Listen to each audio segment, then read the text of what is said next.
खाता येत नाही, त्याचा संसार चांगला होईल अशी थोडी गॅरंटी, त्याचा सुपर होईल अशी थोडीच गॅरंटी आहे. म्हणून संसार सुद्धा चांगला करता आला पाहिजे.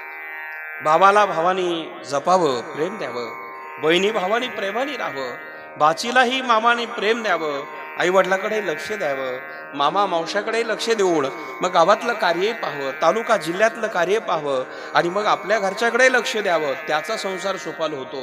काही काही माणसं निस्ते गावात मोठे असतात, घरात छोटे असतात, अशा माणसाचा संसार सुफल होत नाही. माफ करा बरं का, कुणाला राग येऊन नका देऊ, पण काही माणसं गावात मोठे होतात, काही जिल्ह्यात तालुक्यात जिल्ह्यात मोठे होतात, पण ते घरात कधीच मोठे होत नाही. असे सुद्धा माणसं काही काही गाव, आता गोंडेगावला नाही तसे, गोंडेगाव चांगलंच आहे, गोंडेगाव हे पुढंच आहे, गुरुवारी नारायणगिरी बाबाची कृपा आहे इथे. आणि असलं तरी मला आज सांगायचं नाहीये, परत यायचं आहे ना कधीतरी, त्यामुळं मला असं काही बोलता येणार नाहीये. तर असो, पण बाकीच्या गावगावी मात्र पाहतो आम्ही फार विसंगती. महाराज दोघे सख्खे भाऊ पक्के वैरी होतो, काही नाही, याने एक फूट इकडे सरकला आणि त्याने एक फूट तिकडे गेला, असं पाहतोय ना आपण. महाराज भाऊ आहे, आपल्या भावाला जीवापाड प्रेम करा, कारण साला आले ना भाई का चाहे वैरी होय. भावाचा सल्ला घ्या, वैरी असू द्या तरी तो तुमच्या हिताच असणार करणार आहे, वाईट करू शकणार नाही. आणि म्हणून ह्या गोष्टी ज्याला जमतात त्याला संसार चांगला जमतो, आणि त्याला ह्याच गोष्टी करता आल्या नाही, त्याला संसारच जमला नाही, त्यांनी मग आकाशा एवढ्या परमार्थात मात्र त्याची लायकीच नाही. 10x10चा प्रपंच त्याला नीट करता आला नाही, त्याने आकाश एवढ्या परमार्थाला किंवा आकाश एवढ्या परमार्थात येऊन क्रांती कशी करावी, त्याला ते शक्य होणार नाही. म्हणून मनुष्य धर्म पहिल्यांदा पाळला पाहिजे. आणि कोणाही विषय स्वप्नात द्वेष ठेवू नका. जर दुसऱ्याचा तुम्ही द्वेष करत असेल तर तुम्ही परमार्थामध्ये शून्य ध्यानात ठेवा. कोणी असू द्या, शत्रू असू द्या, मित्र असू द्या, ज्याच्या त्याच्या कर्माने तो जगत असतो, ज्याच्या त्याच्या कर्माने तो वागत असतो. पण आमच्या मनामध्ये कोणाविषयी ग्लज्ज भावना असेल तर तो भगवान परमात्मा चरणाजवळ तरी जागा देईल का? माणसं आपण पाहतो आहोत, कारण कधी कधी काय होतं, आपलं चित्त मलिन असेल, चित्ताला ग्लानी आलेली असेल तर ते चित्त शुद्ध नसेल, देवाला आवडत नाही. बरोबर आहे की नाही? त्याला आवडत नाही. की आमच्या गोपिकांचा भाव बघा ना, तुम्ही पाहिला असेल, गोपिकांचा जो भाव आहे तो फार गोड आणि सुंदर आहे. त्या ठिकाणी एक गोपिका तुकोबारायांनी संवाद तो आपल्या जगाला दिला. ती म्हणते, माझं जे चित्त आहे ते भगवंताने हरण केलं, हरीने माझे हरिले चित्त भारवित विसरले. ती गोपिका म्हणाली, माझं चित्त हरीने हरून घेतलं. जरा विचार करा बरं का बागुल महाराज, विचार करा, त्या गोपीचं चित्त हरवण्याकरता ते चित्त किती सुंदर असेल. देव हरतो म्हणजे चोरतो ना, तो ते चित्त चोरायला ते सुंदर पाहिजे, ते गोड पाहिजे, ते स्वच्छ पाहिजे, ते निर्मळ पाहिजे आणि ते पवित्र पाहिजे, तरच भगवंत घेईल की नाही. नाहीच कळलं, सोपं सांगतो, जाऊ द्या. आमच्या अडबंगनातला गुरुकुल चालू आहे बरं का. आमच्याकडे पोरं शिकायला आहेत, बरेच मुलं असतात, विखी भाऊ आपल्याला माहिती आहे, बरेच मुलं शिकायला आहे. परंतु असे मुलं तिथे लहान लहान टाळ घेऊन गेले की लोक म्हणतात, महाराज आमचा एक मुलगा घेऊन जा. म्हटलं किती आहे तुम्हाला? ते म्हटले 2 आहे. म्हटले कोणते? म्हटले एक पिंट्या आणि एक बंट्या. म्हटलं मग कोणता देता? म्हटले बंट्या घेऊन जा, पिंट्याला राहू द्या. मी म्हटलं पिंट्याला द्या ना. ते म्हटले नाही, तो खूप चांगला आहे, चांगला राहतो, चांगलं शिक्षण करतो. बंट्या फार खोड्या करतो, भांडणं करतो, म्हटले म्हणून घेऊन जा. म्हणजे आता ते चांगलं कोणी देत नाही महाराज, अवघड दिल्याशिवाय राहत नाही. महाराज काय घंटा गाडी का आला कचरा टाका, अवघड आहे हो. तुम्हाला काय सांगा, लोक चांगलं देत नाही बरं का. देवाला सुद्धा दान करायचं असेल ना, सत्यनारायणाला किडक्या सुपाऱ्या आणतात, किडक्या सुपाऱ्या सत्यनारायणला. हळकुंड पिवळे झालेले, खराब झालेले त्या ठिकाणी पूजाला आपण पाहतोय. आणि देवाला नारळ फोडायचं असलं तर दुकानात जातात, अहो नारळ द्या, केवढ्याला आहेत? 20 रुपये पाण्याचं नारळ, अगदी अगदी सुंदर नारळ 20 रुपये. अहो कमी नाही का? आहे ना 15 रुपयाला, ते थोडंसं कमी पाण्याचं आहे. अहो त्यापेक्षा कमी नाही का? आहे ना 10 रुपयाला, ते जरा कुजलेलं आहे, जरा पूर्ण पाणी निघणार नाही, त्यापेक्षा कमी नाही का? काय काय कमी करतील सांगता येत नाही लोक. महाराज देवाच्या बाबतीत सुद्धा कातर लावतो, तो तुम्हाला कसं जवळ घेणार आहे? मग आहे ना कमी, केवढ्याला? 7 रुपयाला वाळलेलं नारळ म्हणतो. आता ते काय 20 रुपयावरून 7 रुपयावर आले, काय 7 देणार हो तुम्हाला? ते परिणाम 7 रुपयाचं नारळ घेतात, ते कुजलेलं असतं, कितीतरी दिवसात जुना झालेलं असतं बरं का. ते आले आले कोपऱ्यात पडलेलं असतं आणि ते नारळ दिलं की मग मात्र सोलतात. त्या ठिकाणी गेले की देवाला फोडतात, फोडल्या ते देवाला पावलं, मग ते नारळ पावलं. अरे तू खाय ना, आता तुझ्याकडे तोंडाला चावलं, कारण चांगलं घेतलेलंच नसतं. महाराज लय अवघड आहे. बरं का. तुम्हाला सांगतो, लोक देवात सुद्धा कातर लावतात, चांगलं करत नाही. आणि जाऊ द्या, हे द्या सोडून. कीर्तनात नेम असा आहे, कीर्तन झालं, प्रवचन झालं की नेम असा आहे, दर्शन घेताना महाराजांचं पायावर गेल्यावर दक्षिणा ठेवली पाहिजे. एका माणसाला द्यायचे होते 50 रुपये, पण निघाले 100 रुपये. अवघड झालं. महाराज देखत मागे घेते त्यांनी पुढे देतात नाही. कृष्णा भाऊ लय अवघडच आहे. 100 रुपये निघाले, 50च द्यायचे होते. आता बळजबरी द्यावं लागले. महाराज नावेलाने 50 जास्त गेले की झोप येत नाही दिवसभर. हा नियम असा आहे. काही माणसं इतके हुशार असतात, ते म्हटले महाराज देखत गडबड नको व्हायला, कीर्तन झाल्यावर दक्षिणा द्यायलाच पाहिजे. बरं का हर्षल भाऊ, परिणाम असा होतो ते द्यायलाच पाहिजे. असं म्हटल्यानंतर परिणाम असा होतो की आधीच नोट अशी करून आणतात, कुजलेली असतात, फाटलेले असतात, चिटकलेले असतात, कुठंच न चाललेले असतात, तीच महाराजांना देतात. कारण चांगलं काही देत नाही. बरं का दान सुद्धा करताना माणसं चांगलं देत नाही. दान बरं का भगवती महाराज दानाला सुद्धा चांगलं देत नाही. भक्तीत कधी चांगले करणार आहे. आम्ही भक्ती करत असताना मन आमचं शुद्ध पाहिजे, मन आमचं स्वच्छ पाहिजे. मन करा रे निर्मळ, मन करा रे निर्मळ, मन करा रे निर्मळ, सर्व सिद्धीचे साधन, सर्व सिद्धीचे साधन, सर्व सिद्धीचे साधन, सर्व सिद्धीचे साधन, सर्व सिद्धीचे साधन. मन करा रे निर्मळ, सर्व सिद्धीचे साधन, सर्व सिद्धीचे साधन, सर्व सिद्धीचे साधन. मन करा रे निर्मळ, सर्व सिद्धीचे साधन, सर्व सिद्धीचे साधन, सर्व सिद्धीचे साधन. मन करा रे निर्मळ, सर्व सिद्धीचे साधन, सर्व सिद्धीचे साधन काय असेल तर मन हे शुद्ध पाहिजे, चित्त हे शुद्ध पाहिजे. आता तुकोबारायांची भूमिका जर पाहिली तर तिथे भाव असा होता, हरीने माझे हरिले चित्त.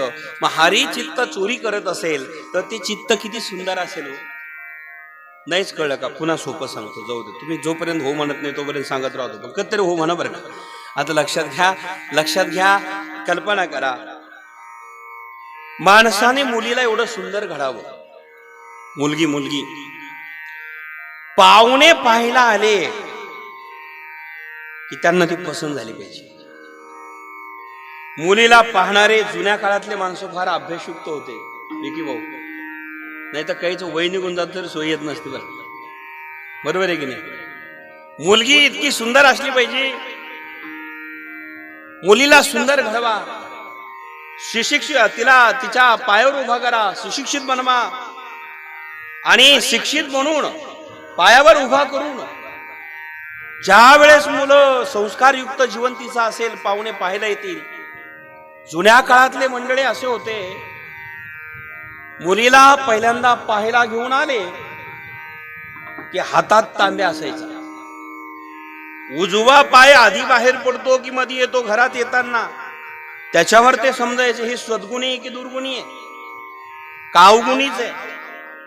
आता तसं राहिलंच नाही. महाराज तांब्या आणा नाही त्यांना का आणू, पाय कोणता आधी पडू द्यायचे शिकाय घेत नाही. मुलगी दिसती कशी एवढंच पाहतात. आजच्या लोकांना, म्हणजे माफ करा बरं का, गोंडेगाव सोडून बोलतो, आजच्या लोकांनाही चांगलं कळत नाही. आणि जर चांगलं कळलं असतं तर घटस्फोटाची वेळच आली नसती. माणसं आजच्या काळामध्ये काय करतात, फक्त चेहऱ्यावर पाहतात, चेहरा गोरा आहे, चांगला आहे, बस झालं. तिच्यातले गुण पाहत नाही, तिच्यातले सद्गुण पाहत नाही, तिच्याचे सदाचार बघत नाही. मग तेव्हा ते जर नसेल तर ती जोडी टिकणार कशी महाराज? पूर्वीच्या काळाची माणसं हे सगळं बघायचे. जर मुलगी, काही माणसं ती मुलगी नाही पटली की मग म्हणतात कळू बर का, देव बर का निरू. असे 50 पोहे खाऊन आलेले बरीच माणसं याच्यात, म्हणजे पोहेच म्हणतो बरं का मी. पोहे खाऊन येतात कळू म्हणतात, पण महाराज खरंच कळवत नाही का. कळू म्हणाले, नंतर म्हणाले पोहे खाऊन गेले की निरूप देऊ म्हणाले, त्याशाला सांगावं आमच्या घरी येऊच ना. पटली तर वय म्हण, नाही पटला तर वेळ घालतो कशाला त्या मुलीचा वायाला. मायबापांनो, पण मुलगीच अशी कला करावी किंवा घडवावी, तिचे सद्गुण असावे, सदाचार असावे, ती आपल्या पायावर उभी असावी, कर्तृत्ववान असावी आणि यशस्वी असावी. रंग तर काळा आणि गोरा दोनच आहे, त्यातला काय फरक पडतो? हे रंग दोनच आहे महाराज. अंतरंग पाहत चाला, तेव्हा तुमचा संसार सुखाचा झाल्याशिवाय राहणार आहे. महाराज, बाहेरंग पाहून संसार कधी सुखाचा होत नसतो. अंतरंगाची जोड लागते, तेव्हा ते क्रांती होते. आणि मग मायबापांनो, मुलगी अशी सुंदर असेल तर कळवणारे म्हणतच नाही, ते त्या दिवशी पाहतात आणि त्याच दिवशी ठरवतात. पाहायला आले की म्हणतात आता सुपारी फोडा, मुहूर्तही लागत नाही, आणि त्याच दिवशी लग्न करतात आणि एकाच दिवशी घेऊन जातात. असे पण बरेच आहे ना, का तुमच्यात नाहीचे कोणी असे? निदान हो म्हणा ना, बरोबर आहे की नाही? गेले पाहायला, मुलगी पटली, व्यासदार त्या ठिकाणी सगळं ठरलं, गेले होते फक्त सुपारी फोडायला, पण आले दुपारी मुलीला घेऊन. का? मुलगी चांगली आहे. चांगली मुलगी असल्यानंतर त्याच दिवशी निर्णय झाला, मुलीला घरी घेऊन गेले. अशी मुलगी घडवली की मग पश्चातापाची वेळ येत नाही. जसं मुलीला त्या दिवशी घरी घेऊन जातात, ती मुलगी सद्गुणी असते, सदाचारी असते, तेव्हा तिला सगळेजण स्वीकारतात. तसंच चित्त सुद्धा सद्गुण सदाचारी असावं, निर्मळ असावं, तेव्हा भगवंताला ते आवडतं आणि त्याची तो चोरी करतो. म्हणून हरिने माझे हरले चित्त, चित्त हे सुंदर हरण्याकरता असावं. संत काय सांगतात तेच करा. जर ते तसं नसेल तर देवाला कसं आवडणार आहे? माणसाला आवडत नाही तर देव कसा आवडून घेणार आहे? म्हणून मायबापांनो, आमचं चित्त निर्मळ असावं, मलिन नसावं, स्वच्छ असावं, आणि मग मात्र हे चित्त त्याला अर्पण करा. मय्या अर्पित मनोरबुद्धी यो मद्भक्त समे प्रिया. मन आणि बुद्धी त्या देवाला अर्पण करावी, कारण त्याला जर अर्पण केलं की मग आपलं मात्र जीवन सफल होतं. कारण आमच्या कानुपत्रेने देवाला प्राण अर्पण केला होता. तुका म्हणे प्राण, हे तुका म्हणे प्राण, करा देवासी अर्पण, करा देवासी अर्पण, करा देवासी अर्पण, करा देवासी अर्पण.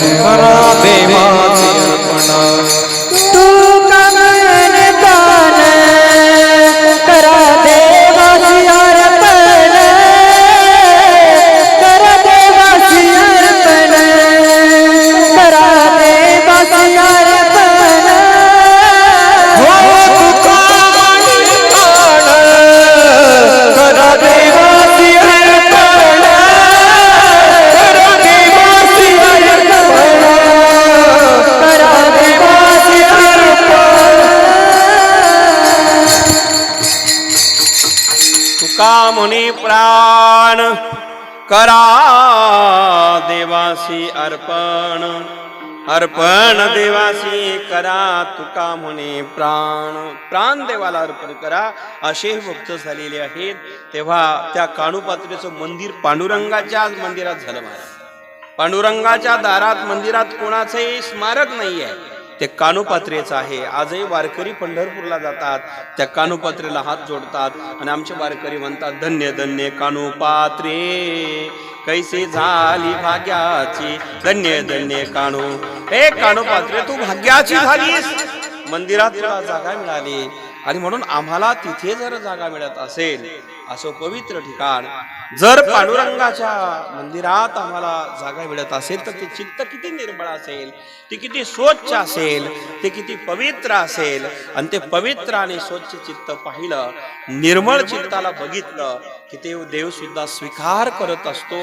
म्हणून मायबापांनो, आम्हाला संत तेच सांगतात, भक्ती करत असताना चित्त अत्यंत गोड असावं, पवित्र असावं, स्वच्छ असावं, आणि मग ते देवाला आवडतं. मग असं चित्त निर्मळ करून देण्याचं काम आम्हाला कोण करतात? ते सद्गुरू. कोण करतात? ते संत. कोण शिकवतात? ते संत.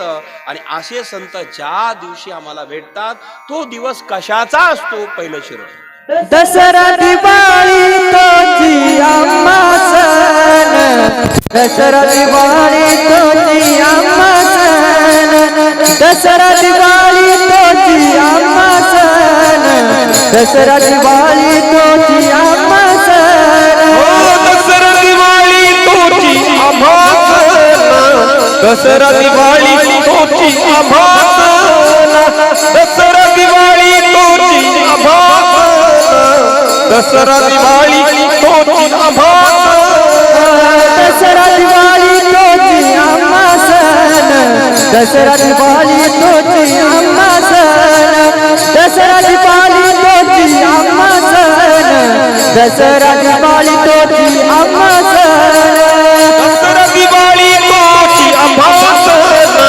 दसरा दिवाळी तोची आम्हा सण दसरा दिवाळी तोची आम्हा सण दसरा दिवाळी तोची आम्हा सण सख्य संत जन भेटला सख्य संत जन भेटला सखे संत जन भेटला सखे संत जन भेटला सख्य संत जन भेटला सख्य संत जन भेटला संत जन भेटला संत जन भेटला आम बदडीला सुखाची राशी आम बदडीला सुखाची राशी आम बदडीला सुखाची राशी आम बदडीला सुखाची राशी आम बदडीला सुखाची राशी आम बदडीला सुखाची राशी आम बदडीला सुखाची राशी आम बदडीला सुखाची राशी तुकोबाराय वर्णन करतात की बाबाराय मग आम्हाला जे शिकवणारे आम्हाला घडवणारे या जगात कोण असेल तर ते संत आहे आणि मग ते संत ज्या दिवशी भेटतात तो दिवस दसऱ्याचा आणि दीपावलीचा आहे. आत्ताच तो पर्व काळ झाला अजून चालू आहे दिवाळीचा आणि म्हणून मायबापांनो दसरा दीपावली ही जे आहेत ते खऱ्या अर्थाने वैष्णवांचे दोन सण आहेत. खऱ्या अर्थाने असे जे वैष्णव आहे आपल्या हिंदू धर्मामध्ये सर्वात मोठे सण मानले जातात ते दीपावली आणि दसरा आणि दिवाळी. शेतकरी जे मंडळी आहेत खरं महत्व आधी दसऱ्याला असतं. काही खरेदी करायची असेल काही ओपनिंग करायचं असेल भूमिपूजन करायचं असेल तर 3.5 मुहूर्त आहे त्यापैकी एक विजयादशमी मुहूर्त. मग विजयादशमीला सुरुवात करतात. काही माणसं जे काही घडल ते करतात व्यवहारामध्ये असेल किंवा प्रपंचात काय होतं महाराज खरेदी जास्तीत जास्त ज्याला करायची आहे शेतकऱ्याला ट्रॅक्टरच घ्यायचा असतो. सगळ्यात महत्वाचं ट्रॅक्टर घेण्याचा दिवस म्हणजे दसरा अत्यंत चांगलं मुहूर्त आहे. काय होतं त्या काळामध्ये ट्रॅक्टर घेण्याकरता गेलेला हा आमचा शेतकरी दादा शोरूमला गेला की मग त्याच ठिकाणी ट्रॅक्टर घ्यायला नंबर लावलेले असतात. विजयादशमीच्या दिवशी सगळे तयारी झालेली असते. मग कोणाच्या फायली झालेल्या असतात कोणाच्या अपूर्ण असतात ते तो भाग वेगळा आहे तुम्हाला माहिती आहे. पण ट्रॅक्टर घ्यायला गेले की मग मात्र सगळेजण असतात. तिथे एक आमचा वारकरी गेला बरं का चष्माबाजू असं वारकरी गेला वयाने म्हातारा झालेला होता फेटा मोठा होता आणि अगदी कांबळ खांद्यावर होती. आज साधे कपडे अगदी राहणीमान सिंपल होती अगदी एरी सिंपल बरं का जय जनार्दन असा होता. समजा म्हातारा असा होता. गोंडेगाववाल्याला कळालं बरं झालं तर असा तो म्हातारा गेला. परिणाम असं झालं की ते कॅबिन मध्ये घुसूनच देईना ते सूट पॅन्ट वाले म्हणजे ते लोक असतात ना तिथे ते काय म्हणतात त्याला वॉचमॅन बरं वॉचमॅन तुमचाच घेतो वॉचमॅन म्हणा की त्याला मॅनेजर म्हणा काय असेल ते लोक मध्ये काही कॅबिन पर्यंत जाऊ दे ना मॅनेजर पर्यंत भेटू देत नाही. वॉचमॅनना अडवलं हो थांबा म्हटलंय एवढ्या मोठ्या लोकांची लाईन लागली तुमच्यासारखा सामान्याला काय खरंय म्हटलं तुमचं वा बाजूला. तो म्हणला अहो मला ट्रॅक्टर घ्यायचं आहे मी सकाळी पहिल्यांदा आलो 9 वाजता आलो मला जर साहेबाला भेटू द्या ट्रॅक्टर घेण्याकरता आलो आज विजयादशमी आहे दसरा आहे म्हटले मला भेटू द्या. ते म्हटलं नाही थोडं बाजूला व्हा. महाराज त्या म्हाताऱ्याला मात्र काही भेटू देईना. ते धक्काबुक्की करून मागचे पुढे जायचे पुढचे मागे यायचे. लोक जे चांगले कपडे पाहून मोठ्या गाडीतून आलेलं हे वातावरण पाहून बागुल महाराज मागून आले की पुढे घुसायचे कारण कपड्यावरच जातात आजकाल बाकी काही नाही महाराज कपड्यावर बाहेर रंगालाच माणसं भाळतात. जाऊ द्या एकच संत झाले नारंगिरी महाराज त्यांनी कपड्यालाच महत्व दिलं नाही. असे होणारच नाही. एक शर्ट फाटेपर्यंत घातला ज्या महात्म्याने एका धोत्राच्या 2 लुंग्या करून घातला ज्या महात्म्याने पण त्यांच्या पुढे नतमस्तक होणारे आमदार खासदार कलेक्टर JSP होते आपण जवळून पाहिलं आणि ते महात्मा इतके सिंपल राहत होते अधिकार निर्माण केला. त्यांचं नाव संत नारायणगिरी महाराज आहे. त्यांच्यासारखे आजच्या काळात आता पुन्हा किती जन्म घेतले तरी कोणी जन्माला येऊ शकत नाही. ते एकदाच झाले एकच होते आणि एकच राहतील. त्यांच्यासारखा आवाज नाही त्यांच्यासारखं कीर्तन नाही आमच्यासारखे किती जन्माला येतील जातील पण नारायणगिरी महाराज पुन्हा होणार नाही. महाराज काही गोष्टी एकदाच पाहायला मिळतात काही गोष्टी एकदाच पाहायला मिळतात. ज्ञानोबारायासारखं ज्ञान या जगात पुन्हा पाहायलाच मिळणार नाही. एकदाच झालं एकच ज्ञानाचे राजे ज्ञानोबाराय. वैराग्य म्हटलं की जगद्गुरु तुकोबाराया त्यांच्यासारखं वैराग्य नाही. राजा छत्रपती शिवाजी महाराज नजराणा घेऊन येतात, पण नजराणाही नाकारण्याची ताकद छत्रपतीच्या, नजराण्याची ताकद आहे नाकारण्याची ते तुकोबारायात. आणि त्या कीर्तनात छत्रपती शिवाजी महाराज येऊन बसताय. पुण्याची विठ्ठल मंदिरातली फार सुंदर कथा आहे, मला तिकडे लांबवायचं नाही. मुद्दा असा आहे, तरी वैराग्य तुकोबारायांचं, ज्ञान ज्ञानोबारायांचं, शांती एकनाथांची, ह्या गोष्टी एकदाच पाहायला मिळतात. पण ज्ञानोबारायांचं ज्ञान पाहायचं असेल, तुकोबारायांचं वैराग्य पाहायचं असेल, संत एकनाथ महाराजांची शांती पाहायची असेल आणि दुर्वासांचा क्रोध पाहायचा असेल, हे सर्व गुण त्यांच्यात होते ते नारायणगिरी महाराज पुन्हा नाही. आणि म्हणून एकदाच झाले वयाच्या 109 वर्षापर्यंत कीर्तन. पण कीर्तन 1-2 तास नाही, आपण पाहिलंय एकदा रंगले की 3-3, 4-4 तास कीर्तन रंगून जायचे. कीर्तनात 4 तास कीर्तन झालं तरी पुन्हा एखाद्याने सांगावं, महाराजच म्हणायचे कधी कधी, रतनलाल तुम्ही ऐकलं असेल, किती वाजले रे? महाराज 4.5 तास कीर्तन झालं, अर्धा तास बाकी आहे ना. विठाल विठाल विठाल विठाल ऐकलंय आपण सर्वांनी.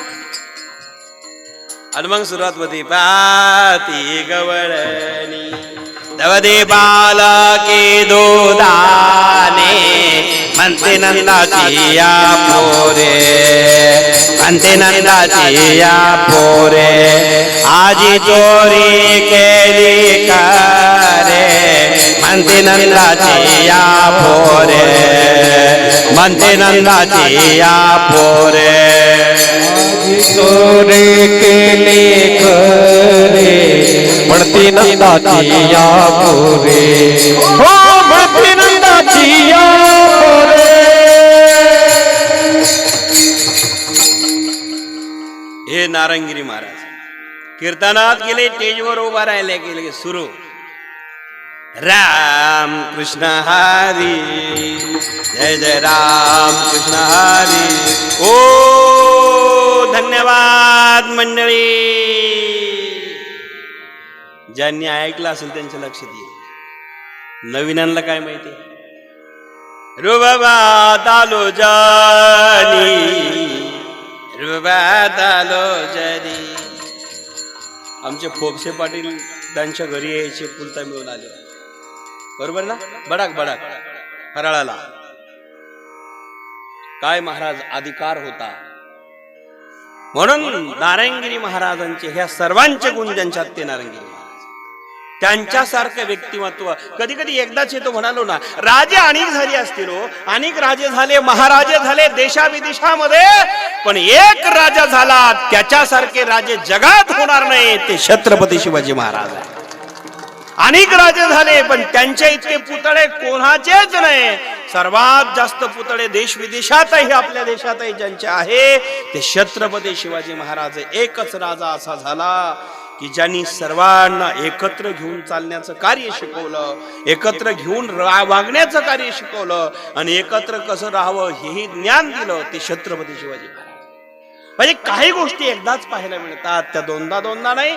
मग छत्रपती शिवाजी महाराज सारखा राजा नाही, ज्ञानोबारायांसारखं ज्ञान नाही, तुकोबारायांसारखं वैराग्य नाही, एकनाथ सारखी शांती नाही, आणि नारायणगिरी बाबा सारखं कीर्तन जगात परत कोणाचं होणार नाही. तसा आवाजही परत कोणाचाच येणार नाही. वयाच्या 109 वर्षापर्यंत काळे तीनचा सोर असायचा. संदीप भाऊ काळे तीन. आता सगळे कीर्तनकार 2 मध्ये आले आणि कथाकार ते 1 मध्ये गेले. पेटी सुद्धा बंद आहे भाऊ इथं, बरं आहे, हरकत नाही. सगळे खाली खाली चालले. लक्षात आलं का? पण आमचे गुरुवारे नारायणगिरी बाबा वयाचे 109 वर्षापर्यंत काळी 3 मध्ये कीर्तन असायचं. काय सोर, काय चाल. पुन्हा पुन्हा जगात असे संत होणार नाही. माझा मुद्दा होता, राहणीमान सिंपल होती, अधिकार मोठा होता. राजकारण असो का समाजकारण असेल, अधिकार मोठा पाहिजे, राहणीमान सिंपल. राजे असेल, महाराजे असेल, संसारिक असेल, संत असेल, त्यांची विचारश्रेणी मोठी असावी. राहणीमानाला फार महत्व नाहीये, त्यांच्या विचाराला फार महत्व आहे. नाहीतर आपल्या राजकारणात एक राजकारणी मोठे व्यक्ती झाले, खासदार बाळासाहेब विखे पाटील, त्यांची मफलर अशी टांगलेली असायची गळ्यामध्ये, दाढी वाढलेली असायची, पण केंद्रात 35 का 40 वर्षी खासदार होते. म्हणजे मला म्हणायचं काय, आपल्या राज्यात सुद्धा अशी काही माणसं बाळासाहेब ठाकरे साहेबासारखे नेते पुन्हा होणे नाही. काय एकदा बोलले की बोलले, समजा काय अधिकार होता. नारंगिरी महाराज सारखे पक्ष पार्ट्या बाजूला ठेवा, पण ह्या माणसाला जपा. विलासराव देशमुख साहेब सारखे मुख्यमंत्री, आपल्या गोपीनाथ मुंडे साहेबासारखे मुख्यमंत्री. मायबापांनो, आजही पुलतांब्याच्या सप्त्याला नारंगिरी बाबांकडे गोपीनाथ मुंडे साहेब आले होते, कीर्तनात बसलेले. तो फोटो माझ्याकडे आहे. तेव्हा मला वाटतं उपमुख्यमंत्री होते ते, बरोबर आहे ना? आपण आपल्या पुलतांब्यालाच आले होते. आणि त्या काळात ह्या सुविधा कुठं होत्या? युट्यूब नाही, फेसबुक नाही, व्हॉट्सअप नाही, ह्या सुविधा नव्हत्या. आणि मुख्यमंत्री पाहण्याकरता ज्या वारकरीने मुख्यमंत्री पहिल्यांदा पाहिला होता, म्हणजे डेप्युटी होते, अर्थात उपमुख्यमंत्री होते, पण त्यांनी एवढा समाज कधी पाहिला नाही. आजही माझ्याकडे ते कात्रण आहे, फोटो आहे. महाराज कीर्तन करताय आणि ते हात जोडून टाळ्या वाजतायत, तल्लीन होत आहे. मायबाप, मुख्यमंत्र्यांनी कीर्तन ऐकावं इतकी सोपी गोष्ट नाहीये. छत्रपती शिवाजी महाराजांच्या जीवनात जसे तुकोबाराय भेटले होते, तसे आजच्या काळाला नारंगिरी बाबा भेटले होते. ते कीर्तन म्हणजे कीर्तन होतं महाराज. 4-4, 5-5 तास चालायचं कीर्तन. लोक असणारे लाखाने असायचे, तरी कोणी मांडी मोडत नव्हतं. म्हणून मायबाप राहणीमान साधी होते, अधिकार मोठा होता. म्हणून राहणीमानावर जाऊ नका, अधिकार जपत चला. मी दसऱ्याचं सांगत होतो, तो म्हातारा होता ना, जनार्दन बाबा, जय जनार्दन. ते म्हातारा गेला कुठे, आपण इकडेच होतो ना. म्हातारा गेला होता, त्याने ते असणारं उपरणं थोडं मळलेलं होतं, कपडे थोडे थोडे फाटलेले होते. आधी तो फेट्यावालाच होता. अहो, सकाळी 9ला गेला, 12 वाजले हो, बाहेरच बसला कॅबिनच्या बाहेर. तापला म्हातारा, आतूनही तापला, उन्हाने तापला होता. म्हाताऱ्याला मध्ये कोणी प्रवेश देत नव्हतं. आणि शेवटी तो म्हातारा म्हणायचा, अहो जाऊ द्या, साहेबाला भेट. हो भाऊन वा, काय साहेबाला भेटतं म्हणले, इथं नंबर लावणारे लोक जायचे, पुन्हा बाहेर यायचे, ट्रॅक्टर घेणाऱ्याची लाईन चालू होते. पण म्हाताऱ्याला प्रवेश मिळत नव्हता, मध्ये कॅबिनमध्ये जाऊ कोणी देत नव्हतं. शेवटी दुपारचे 2 वाजले हो. म्हाताऱ्याला नाश्ता नाही का चहा नाही, बाकीचे चहा बिस्किट घेऊन खाऊनच मागे येत होते. ट्रॅक्टर कोणी नेत नव्हतं, फायली करायलाच घेऊन जात होते. बाकीचे येत होते, जात होते. शेवटी महाराज 3 वाजले हो. म्हातारा तापलेलाच होता, खाल्लं काही नव्हतं. घरून ट्रॅक्टर घ्यायला निघालेला म्हातारा होता. साधा असणारं राहणीमान व्यक्तिमत्व होतं. शेवटी म्हाताऱ्याला राग आला आणि त्यांनी ते कॅबिन धाडकन लोटल्या ते बोलले, अहो थांबा, तो फाटकाच मारेल म्हणले. म्हातारा तापल्यावर काय करेल सांगता येत नाही बरं का. म्हातारा तापला, म्हणलं का रे, सकाळी 9ला आलो, साहेबांना भेटू देत नाही. ते म्हातारा तापला. मग सगळे गडबडले, जाऊ या बाबा, या बाबा. काय म्हणता? मॅनेजर साहेब म्हणाले, या बाबा. अरे काय या म्हणले, सकाळी 9ला आलो, 3ला भेटलो म्हणले साहेब तुम्हाला. मग ते गरम झालेलं म्हातारं म्हणलं, सगळेच घाबरले होते ऑफिसमधले लोक. तसे जे गरम झाल्याशिवाय घाबरत नाही, हे लय अवघड आहे बरं का. ते अवघडच आहे. म्हातारा तापला होता, गरम झाल्यावर घाबरले होते. आणि शेवटी मग महाराज त्याच ठिकाणी बसा म्हणले, बाबा काय इच्छा आहे, काय पाहिजे तुम्हाला, काय सेवा? अरे सेवा बिवा काय नाही, ट्रॅक्टर पाहिजे. म्हटले किती भरणार आणि किती लोन करणार? अरे लोन बिन नाही. म्हटले मग रोख कॅश. साहेब तर तटकनच उभा राहिला. पैसे काय म्हणले, गठुडं घेऊन आलो, ते कमराला बांधलं, असं खांद्यावर घेतलेलं, धाडकन आदळलं ते वर. हे म्हणले 11 लाख रुपये आणले, काय असेल घे काढून, मागचे उरलेले माझ्याकडे दे. तुम्ही जागे का सगळे? महाराज आतापर्यंत सूत पॅन्टवाली येत होते हो, कडक कपडेवाली, इस्त्रीवाली येत होते, तसेच जात होते, भरत होते, फायली नव्हत्या. जाऊ द्या, दसऱ्यातून उगलं तर पाडव्याला दिवाळीला घेऊ म्हणले, ते तसेच जात होते. म्हाताऱ्याचे 11 लाख होते आणि म्हाताऱ्यानं मोजून सुद्धा दिले नव्हते. ते म्हणले तुझे काय असेल काढून घेऊन उरलेली मागत. लक्षात आलं का? पण कोणाला तरी कल्पना होती का म्हाताऱ्याकडे पैसे असतील, म्हातारा एवढा पॉवरफुल असेल, अशी गॅरंटी कोणाला नव्हती. त्याच्या राहणीमानामुळे त्याची हेळसांड झाली होती. म्हणून तुमच्या राहणीमानावर जाऊ नका. कोणी एखादा सामान्य अवस्थेत असेल, त्याच्या विचारावर जा, त्याच्या अधिकारावर जा, तेव्हा तुम्हाला ओळखता येईल, सुख समाधान भेटेल. तसं संत जे आहे ते संत आम्हाला शिकवतात. तसं दसऱ्यातून उकलेले माणसं जे घेणारे असते, खरेदी करणारे असते, शेवटी दिपाळीला करतात. फाईल तयार व्हायला 20 दिवस लागतात ना. मग पुन्हा उगलेलेच असेल तर हे 2 सण आमच्या हिंदू धर्मामध्ये महत्वाचे असल्यामुळं, म्हणून तुकोबाराय म्हणतात दसरा दिवाळी तोची आम्हा सण. पण कधी भेटतात हे सण? ज्या दिवशी, आता हे जर 2 निघून गेले सण, तर सण जर निघून गेले तर मग वर्षभरात तो सण पुन्हा येत नाही का? महाराज म्हणतात तो येतो, पण कधी? ज्या दिवशी संत भेटतात तेव्हा. सखे संत जन भेटतीला सखे संत जन भेटतील सखे संत जन भेटतील सखे संत जन हो तत्त दिवाळी तोची आम्हा संत जन भेटतील सखे संत जन भेटतील सखे संत जन भेटतील दिवाळी तोची आम्हा सखे संत भेटतील सखे संत जन भेटतील सखे संत जन भेटतील दसरा दिवाळी तोची आम्हा सण सखे संत जन भेटतील सखे संत जन भेटतील तेव्हा दसरा आणि दिवाळी आमचा सण आहे. म्हणून आम्हाला संत भेटले पाहिजे. कोणते संत भेटले पाहिजे? ज्ञानोबरायासारखे सखे भेटले पाहिजे. ज्ञानाचा सागर सखा माझा ज्ञानेश्वर.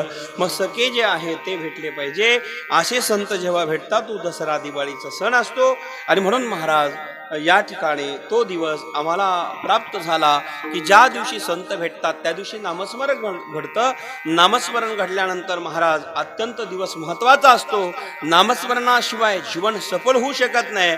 आणि मग नामस्मरणाने सुख आणि समाधान प्राप्त होतो. दुसरे चरण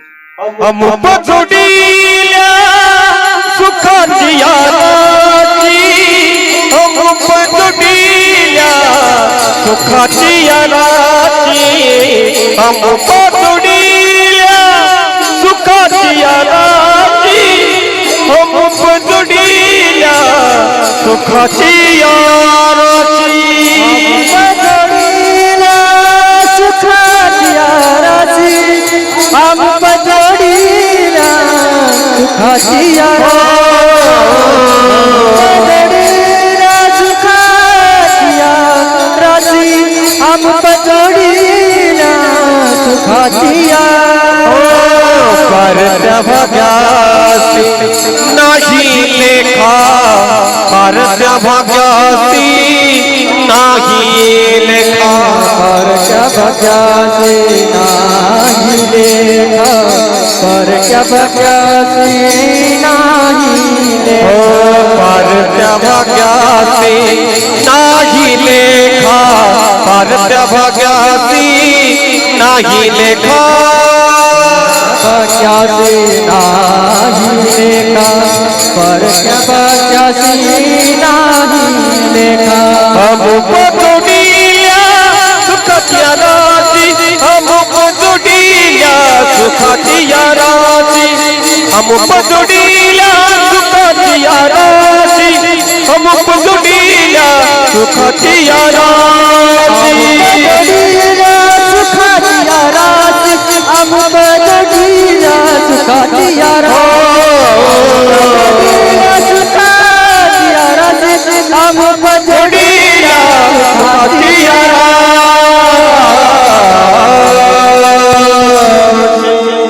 सर्वांनी ओरात करा. विठोबा रखुमाई जय विठोबा रखुमाई.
नो